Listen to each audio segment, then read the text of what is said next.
Hi everyone, welcome to my video. My topic is performance management.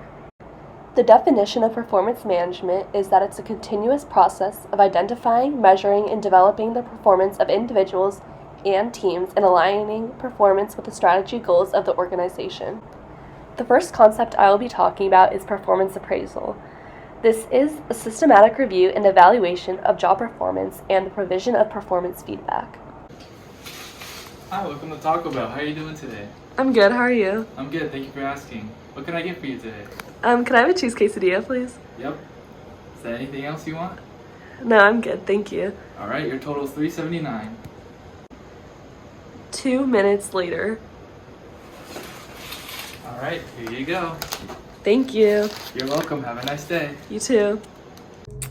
So that was an example of a Taco Bell employee doing his job, and if I was his employer writing a performance appraisal for him, some positive comments I would have for him is that he has great communication skills and that he prioritized being quick and efficient. However, not pictured in the example was that he showed up late for work. So under needs improvement, I would put tardiness. It's also important to keep in mind that if this were a real life performance appraisal, that there would be multiple raters for this employee because it would prevent biases and it would have a more accurate representation of how well the employee is doing his or her job. The next concept I will be talking about is rating formats, and there are a few different ways that employers can rate how well their employees are performing their jobs. One type of rating format is a graphic rating scale, and this picture shows an example of one. And graphic rating scales show a trait or a behavior on the top, and they show a scale on the bottom, usually on a scale of 1 to 5 or 1 to 6, and you would rate how well or how poorly the employee does, and you would mark that on the scale. So another type of rating format is a behaviorally anchored rating scale.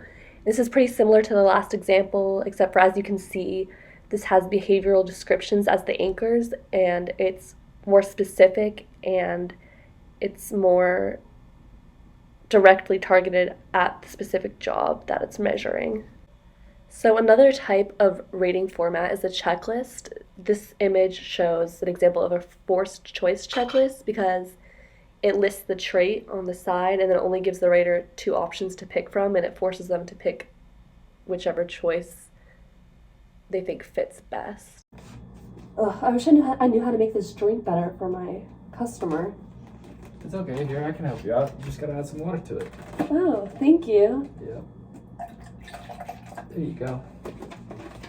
So if I were an employer marking the employee in the white shirts checklist, I would select yes for all of these in this specific checklist on the screen because he met all of the expectations it states. The third concept I will be talking about is rating errors. Evaluating other individual performances can be difficult sometimes, so errors can often result, and there are different types of errors that can occur. I'm going to mark this employee for having good time management, even though I have no clue, but they always show up on time, so I think they have good time management. That was an example of a halo error, which is when someone is rated outstanding in one area, so you assume they're going to be great in another one. However, this might not be the case, and the person that he rated high for time management actually might have poor time management, even though they're great on showing up on time. I don't feel like doing this, so I'm just going to pick the lowest number on the scale for all of the descriptions. So that was an example of a different type of rating error called severity, which is when the rater only uses the low end of the rating scale. And this can mess up employees' ratings because it could cause their average to be far lower than it actually should be. This employee does his job just like me, so I'm gonna mark him highly.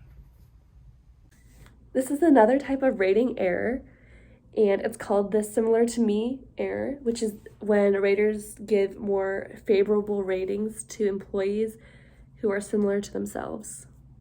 Thanks for watching. I hope you learned a lot.